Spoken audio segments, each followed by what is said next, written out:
This channel does not promote any violent, harmful, or illegal activities. All content provided by this channel is meant for an educational purpose only. BLO সহ vote কর্মীরা আক্রান্ত হতে পারেন আশঙ্কা প্রকাশ সুকান্ত মজুমদারের। লোক খেপাচ্ছেন মমতা, অভিযোগ সুকান্ত মজুমদারের। শুনুন কি বলছেন তিনি। নির্বাচন কমিশন ভাববে, আমাদের বিষয় না। নির্বাচন কমিশনের আন্ডারে যারা কাজ করবে তাদেরকে সুরক্ষা দেওয়ার দায়িত্ব নির্বাচন কমিশনের। আর নির্বাচন কমিশনের যারা কর্মী, অফিসার, তারা যদি সুরক্ষিত না থাকে বাংলার মানুষ কোন সাহসে ভোট দিতে যাবে? ভোট দিতে যাবে না।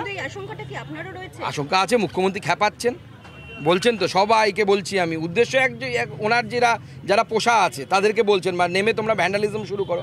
আমি তাদেরকে অনুরোধ করব, কোনো ভ্যান্ডালিজমে নামবেন না। কারণ আপনারা যদি অন্যায় করেন, অশান্তি করেন, কেন্দ্রীয় বাহিনী নামবে, বিএসএফ নামবে, সিআরপিএফ নেমে যাবে, গুলি চলবে, আপনার পরিবারের লোক মারা যাবে। মমতা বন্দ্যোপাধ্যায়ের পরিবারের লোক কিন্তু গিয়ে রেল লাইন ভাঙবে না বা রেল স্টেশন ভাঙবে না।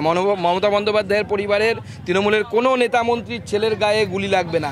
গুলি লাগলে আপনার ছেলের গায়ে গুলি লাগবে। বিএলও সহ ভোট কর্মীরা আক্রান্ত হতে পারেন, শুনলেন তো। তেমনই আশঙ্কা প্রকাশ করছেন সুকান্ত মজুমদার। লোক খেপাচ্ছেন মমতা, এমন অভিযোগ করছেন সুকান্ত মজুমদার। গতকাল ঠিক কি বলেছিলেন মমতা বন্দ্যোপাধ্যায় আরো একবার শোনাই আপনাদের। ফিল্ড সার্ভের নাম করে 3টে অফিসে বসে 4জন অফিসার বিএলওদের ডেকে সম্পূর্ণভাবে থ্রেট করছেন আর বলছেন তাদের ইচ্ছে মতো কাগজ তৈরি করতে হবে। বিহারে করতে পেরেছিলেন, তার কারণ ওখানে বিজেপি গভর্নমেন্ট আছে, double engine government. Bihar party office থেকে আর বিহারের এজেন্সি যা তৈরি করে দিয়েছিল সেটা করেছেন। কিন্তু বাংলা সামথিং ডিফারেন্ট। এসআইআর শুরু করবার আগেই ওটা তো ফিল্ড সার্ভে নয়, ওটা হচ্ছে শো অফ, মানুষের কাছে যাওয়া নয়, কয়েকজনকে অফিসারকে ডেকে মিটিং করা, থ্রেট করা, স্টেট গভর্নমেন্টকে টোটাল বাদ দিয়ে।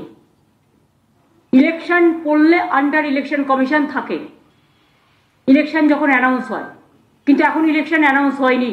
এসআইআর এর নামে ভোট কাটার চক্রান্ত চলছে, এগুলো তার প্রমাণ।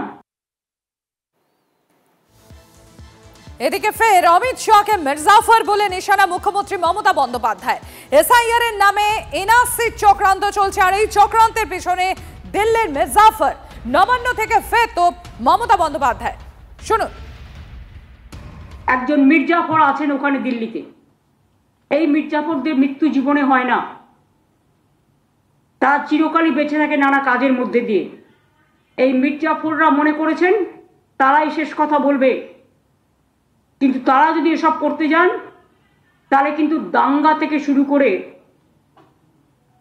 আরো অনেক কেস আছে, সবকিছু কিন্তু বেরিয়ে পড়বে।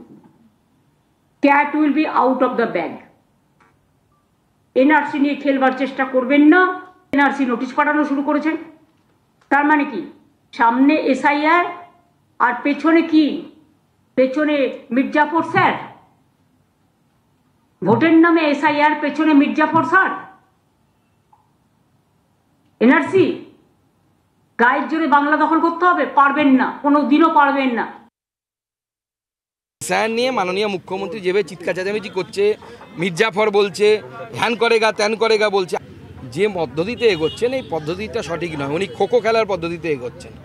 যখনই কিছু হচ্ছে উনি খোখো দিয়ে দিচ্ছেন কাউকে, হয় 34 বছরের বামফ্রন্ট সরকারকে খোখো দিচ্ছেন, খোবো দিচ্ছেন, কখনো বা কেন্দ্র সরকারকে খো দিচ্ছেন। তো বামফ্রন্টের আমলেও এই একই কথা শুনতাম, বৃষ্টি হয় না কেন, কেন্দ্র মেঘ পাঠায়নি।